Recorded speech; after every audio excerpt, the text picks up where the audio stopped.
Salut, c'est François. Aujourd'hui, on se retrouve pour le nouvel automobiliste et pour une info design. Alors attention, Alejandro Mesonero Romanos Aguilar quitte Dacia pour Alfa Romeo. Et direction le groupe Stellantis pour le designer automobile espagnol.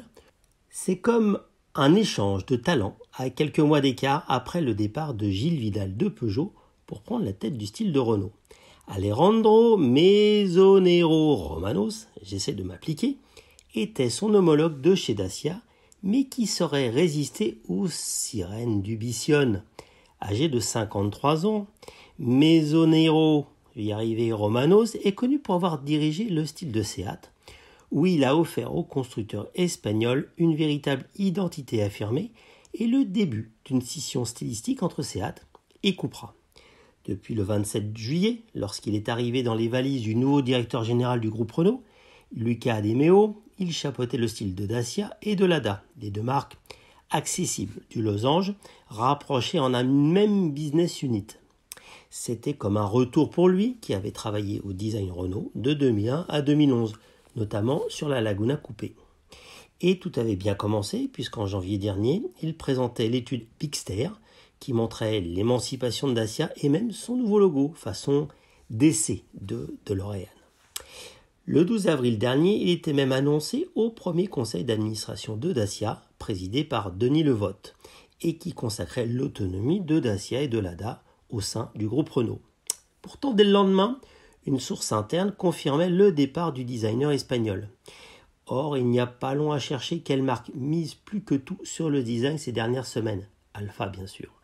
La marque premium du groupe Stellantis est au cœur des priorités du nouveau groupe international, qui a envoyé l'ancien DG de Peugeot pour la diriger, Jean-Philippe Imparato.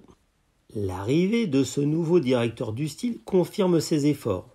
Sur place, Mesonero Romanos aura fort à faire pour donner du souffle à une marque où le style est plus qu'une raison d'achat, c'est une raison d'être. On pense notamment à l'arrivée imminente, bien que retardée de 3 mois, du SUV compact tonal, ainsi que de la constitution d'une nouvelle gamme complète et hiérarchisée pour Alfa Romeo, au même titre que chez Peugeot ou DS Automobile.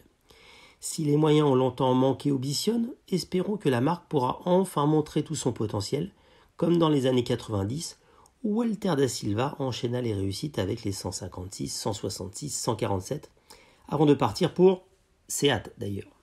D'après Auto et Design, très bon site par ailleurs, ce sont des sources familiales qui confirment l'arrivée en juillet prochain du designer à Turin.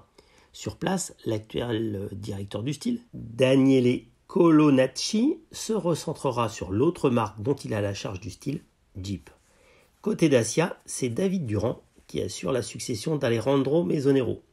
Un choix tout ce qu'il y a de plus logique, puisqu'il dirigeait déjà le style des gammes Global Access, Dacia et Renault Low Cost de Renault avant l'arrivée du designer espagnol. Donc retour à la case départ. Vous pouvez d'ailleurs retrouver une interview de ce garçon sur le site du Nouvel Automobiliste, interview qui avait été réalisée lors de la présentation du dernier Sandero.